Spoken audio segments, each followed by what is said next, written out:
Good evening and welcome to this special technical report. For decades, the Yamaha YZR-M1 was celebrated as the most agile machine on the MotoGP grid. Its inline-4 engine configuration allowed legends like Valentino Rossi and Fabio Quartararo to dominate through superior corner speed and precision. However, as the 2020s progressed, the technical landscape shifted. The rise of sophisticated aerodynamics and the brutal straight-line torque of V4-powered rivals from Italy and Austria left the Japanese manufacturer in a difficult position. Despite countless upgrades, the physical limitations of the inline-4 width began to hinder aerodynamic development and top-end acceleration. Yamaha reached a crossroads: continue refining a legacy or pivot to a radical new architecture. The decision was finally made in late 2025. Yamaha would develop its first V4 four-stroke prototype.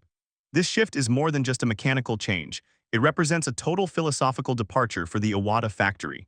Engineers worked in total secrecy throughout the 2025 season, running parallel development programs to ensure the V4 would be ready for the 2026 shakedown.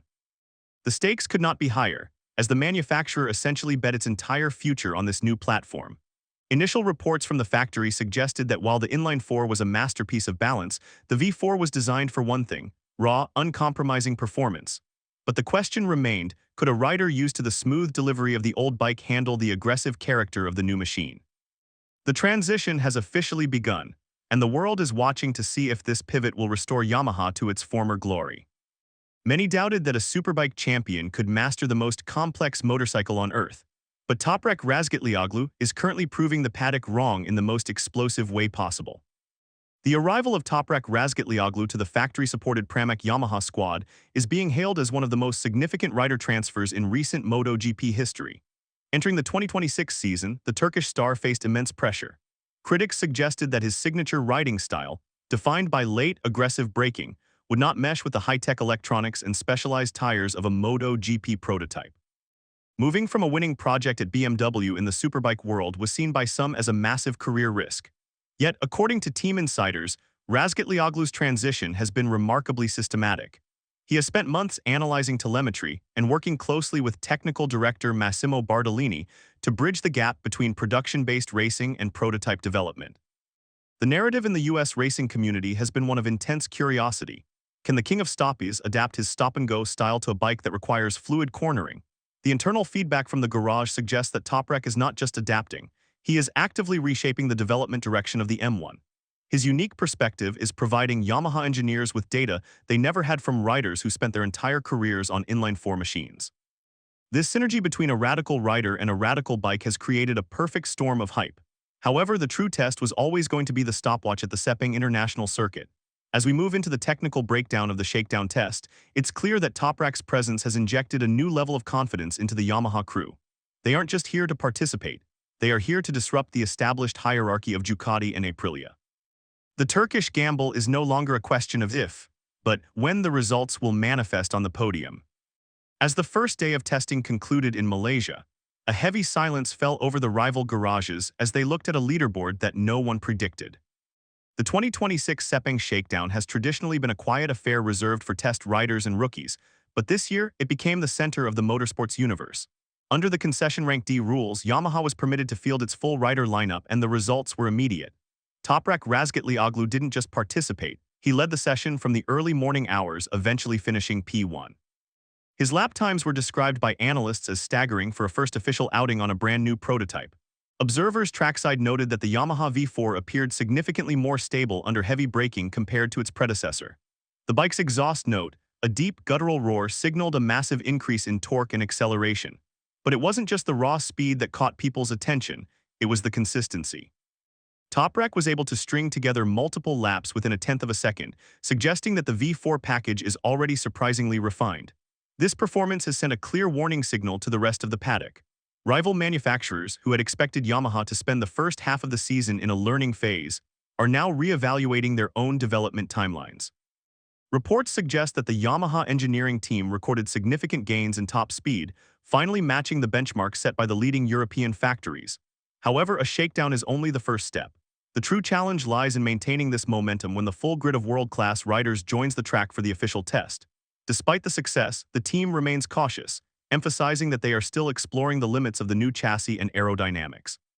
The atmosphere in the garage has shifted from cautious optimism to calculated aggression, as they realize they may have a championship-caliber weapon in their hands much sooner than anticipated.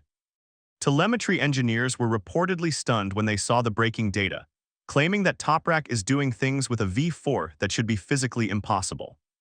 Behind the scenes, the data coming off Toprak's YZR-M1 is rewriting the manual on how to ride a MotoGP bike.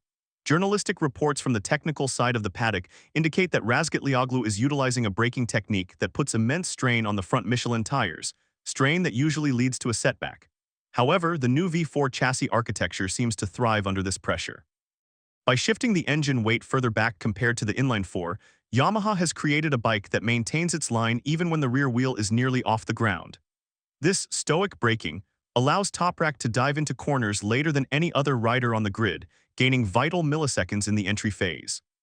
Technical director Massimo Bartolini has noted that the V4's narrower profile has also allowed for more efficient aerodynamic appendages, which provide crucial downforce during these high-speed decelerations. This isn't just a rider talent story, it's a perfect marriage of mechanical engineering and raw human ability. There were concerns early on about disputed advantages regarding the new aero spec, but the FIM has confirmed that the Yamaha package is fully compliant with the 2026 regulations. The US audience, known for appreciating technical innovation and hero riding styles, is already latching onto this narrative.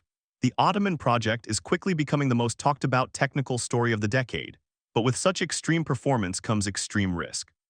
Pushing a prototype to these limits often reveals hidden weaknesses in reliability. While the shakedown was a massive success, the team is now focusing on long-run simulations to ensure the engine can withstand the heat and vibration of a full Grand Prix distance. The paddock is on high alert, as the data suggests that if Toprak can maintain this level of intensity over 20 laps, the 2026 season could see a total power shift in the championship standings. While Yamaha celebrates, the rest of the grid is scrambling to respond to a threat that many thought was still years away from being competitive. As we wrap up this special report, the reaction from the MotoGP paddock has been one of universal intrigue. Marquez and Pecco Bagnaia, the current titans of the sport, have both offered measured comments on the Yamaha resurgence, acknowledging that the V4 project appears much further along than expected. For the first time in years, the Japanese manufacturers are not being viewed as laggards but as genuine innovators.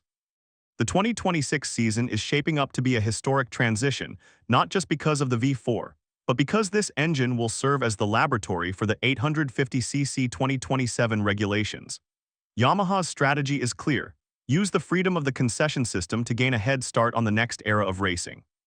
The soft ban on crash restarts and other new safety protocols for 2026 add another layer of complexity to the season, meaning that reliability and rider composure will be just as important as raw speed. Toprak Razgatlioglu's performance in Malaysia has proved that he belongs at the pinnacle of the sport, and the Yamaha V4 has proved that the factory in Iwata still knows how to build a world-class engine. The road ahead is long, with tests in Thailand and Qatar still to come, but the initial data is undeniable.